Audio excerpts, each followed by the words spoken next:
그 어떤 10분보다 알찬 10분 뉴스하이킥 하프타임 진짜가 돌아왔다.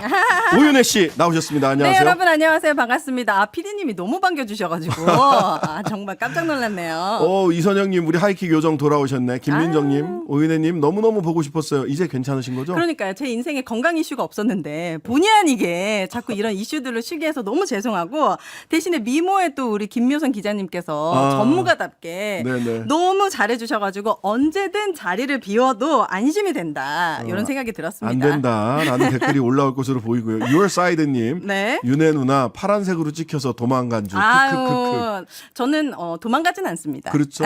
성격상 어디 도망갈 사람은 아니에요. 그러니까 너무 이 자리가 걱정하지 마세요. 전문가분들에게도 약간 부담스러운가 봐요. 왜냐면은 전문가분들에겐 찾아볼 수 없는 저만의 약간 B급 감성이 있잖아요. 이거는 솔직함. 그래가지고 이게 신장식의 뉴스하이킥은 전문가분들의 건강식으로 딱 했다가 예. 하프타임 때 저의 MSG 살짝 뿌려주면 진정한 맛집으로 거듭이 납니다. 네. 그래서 제가 네. 일주일 동안 이 묵은 체증 때문에 네네. 이거 풀어야 되는데 저희 남편이 너 제발 좀 나가라고 뉴스 보고 너무 화가 나서 계속 집안을 씩씩거리면서 돌아다니니까 묵은 체증이 아주 심했습니다. 그래서 오늘 좀 잠깐 쉬게 해드리도록 하겠습니다. 신변님은. 제가 알겠습니다. 묵은 체증을 풀어야 되니까요. 일단 좀 질러야 된다. 우리 어머니랑 비슷하시네. 우리 어머니 뉴스 그래. 보시면서 그렇게 화를 내세요. 아우 죽겠어요. 이게 삭혀지지가 않은 화예요. 이거는. 이거 다 분출해야 됩니다. 자, 한번 분출해 볼까요? 오늘 불 제가- 한번 뿜습니까? 제가 1년 동안 정말 많은 변화들이 있었는데 이게 모든 비극의 시작이 어디에서부터 시작됐을까? 저는 네. 답을 찾았습니다. 예. 모든 비극의 시작은 용산 이전에서부터 저는 시작됐다고 생각합니다. 이전부터. 왜냐하면 이게 말이 안 되는 것이었는데 예. 밀어붙이니까 되는 거예요. 예. 그러니까 이렇게 모든 전문가들이 입을 모아서 안 된다고 하고 이걸로 인한 엄청난 연쇄 이동의 피해부터 비용이 이렇게 발생함에도 불구하고 네. 단 하루도 청와대에 있을 수 없겠다라는 그런 철학으로 정말 단 하루도 있지 않으시고 바로 옮겼잖아요. 네네. 그런데 이게 가능을 했습니다. 이 불가능을 가능하게 만들었고 그러므로 대통령실에 이거 밀어붙이니까 되는구나라는 시그널을 줬다. 그래서 이 어제 PD수첩에도 용산 이전에 대한 내용이 나왔거든요. 네네네. 맞아요. 그래서 전문가분이 김태일 정치학 박사님이 대통령실에 종이 한 장 펜 하나도 개인 윤석열의 것이 아니다. 그렇기 그럼요. 때문에 결국 모든 피해는 국민들이 다 같이 책임을 져야 되는 상황이고 5년이 끝나면 대통령 개인은 끝나는 거다. 그거 네. 대통령이 무슨 책임을 질 수 있겠느냐. 그래서 우리가 그러면 우리는 어떤 지금 피해를 보고 있고 네. 우리가 어떤 책임을 다 같이 져야 되는 상황인가 용산 이전으로 네, 요거를 네. 한번 얘기해 보고 싶었습니다. 네. 먼저 음. 문재인 정부도 광화문 시대를 열겠다라고 얘기를 했어요. 맞아요. 그때 공약 중에 하나였었고 그런데 전문가분들이 정말 많은 논의 끝에 결국은 여기를 할 수 없다라는 결론을 내렸죠. 그랬죠. 근데 단 한 번도 용산이라는 지역은 대통령실로 논의된 적조차 없는 지역이었어요. 맞습니다. 왜 그런가 봤더니 이게 너무 서울 상공한 북한이라서 북한 무인기가 침투를 했을 때도 격추를 못한 이유가 100% 민간 피해가 있기 일어납니다. 때문에. 네. 그리고 도심의 빌딩들이 질비해 있고 네. 그렇기 때문에 절대로 용산이란 지역 자체는 논의된 적도 없었고 이거를 이전함으로 인해서 어떤 일들이 일어났냐. 16개 기관에 6,500명이 연쇄이동. 연쇄 이동을 하기 시작합니다. 네. 그런데 국방부 관계자가 인터뷰를 하는데 단 한 번도 자기들과 사전 협의가 없었고 그냥 와서 방 빼라. 네, 쫓겨났어요. 거의 쫓겨나다시피. 그래서 이 국방부가 10층 건물에 1,000명 정도의 사람들이 있었는데 이게 5군데로 다 갈라집니다. 흩어져고. 그런데다가 국방의 내관이라고 하는 사이버 사령부가 굉장히 중요한 기관이라고 맞습니다. 하더라고요. 이게 뇌가 둘러 쪼개진 거, 여기도 둘러 쪼개진 게 된 거예요. 네네. 그래서 도저히 업무를 할 수 없고 우리 안보에 엄청난 구멍이 생기니까 이거 다시 합쳐야 된다 해서 200억을 더 들여가지고 이게 다시 또 이제 졸속적으로 합치기 시작합니다. 네. 그러면서 대통령실은 아니다. 이전 비용 500 몇 억이다. 그걸 1조 믿는 아니다. 국민이 있는지 모르겠어요. 근데 이게 너무 웃긴 게요. 이 500억이란 돈이 어떻게 계산했나 봤더니 연쇄 이동 쏙 빼고 대통령실만 이동하는 이전하는 비용을 따지는 거예요. 청와대에서 네. 용산으로. 아니 그러면 대통령실을 용산으로 이전 안 했으면 연세 이동을 왜 합니까? 그러니까요. 이거는 정말 말도 안 되는 진짜 바이든 날리면 같이 말도 안 되는 억지 주장이고 네. 이런 식으로 이제 우리가 감당해야 될 부분은 16개 기관이 연세 이동을 아직도 하고 있고 네. 그리고 그 과정에서 공사를 하는데도 안보나 보안이 없었대요. 맞아요. 그러니까 도청 뚫렸죠? 예. 하늘 뚫렸죠? 예. 지금 후쿠시마 오염수로 바다 뚫리죠? 예. 이거 완전 망사 스타킹처럼 다 뚫렸어요 지금 망사 우리가. 스타킹처럼 이거 다 뚫린 육해공군이 상황이야. 육해공군이 다 뚫리고 있습니다. 이거 정말 심각해요. 5년 후에 우리가 이걸 다 피해를 감당해야 되는 상황이에요. 네. 그렇기 때문에 여기 용산 이전에서부터 우리나라는 비극이 이걸로 막지 못한. 그래서 앞으로 뭐 어떻게 해야 될까?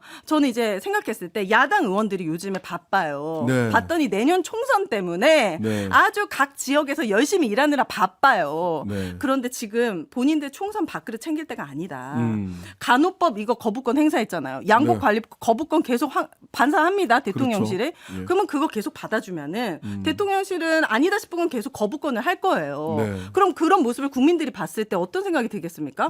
아 저렇게 밀어붙이니까 되는구나. 무기력하다. 예. 이게 과연 민주주의 국가가 맞는가?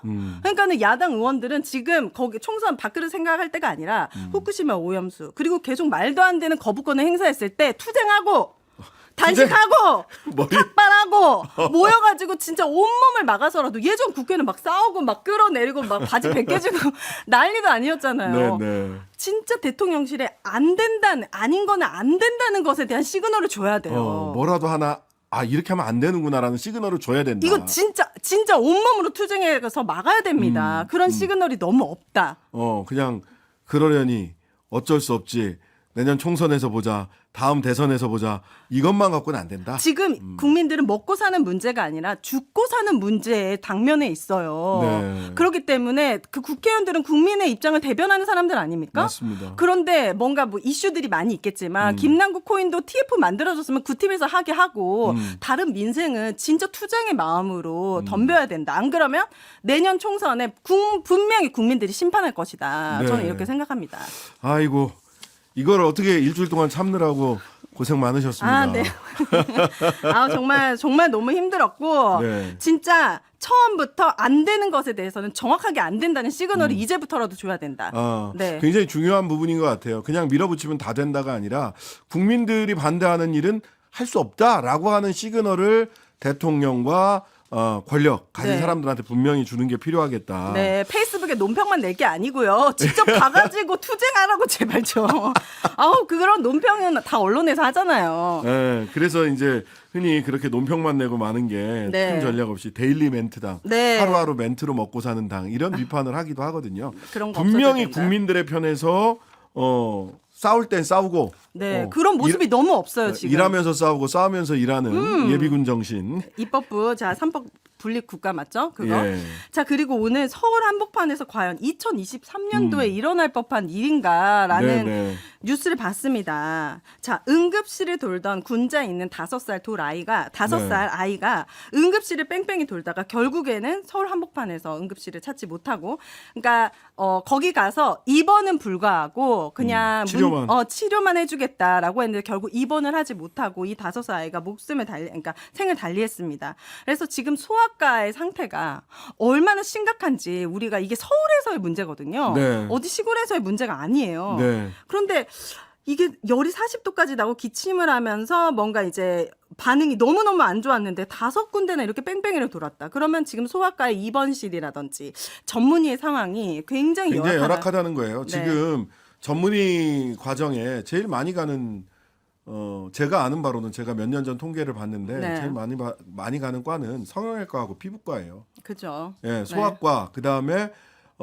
산부인과도 그렇고요. 그다음에 굉장히 어려운 네. 심폐기계, 흉부외과 이런 데는 안 가요. 맞아요. 힘들기만 하고 돈 벌기가 어렵다라는 그러니까 의미로. 그만큼 이제 나라에서 지원을 좀 해주고 지원을 저는 충분히 해주는 게 좋겠다 하는 네. 생각이 한편 들고요. 네. 그 다음에 하나는 소아과 같은 경우 사실은 아주 구조적으로 인구 통계학적 문제가 있어요.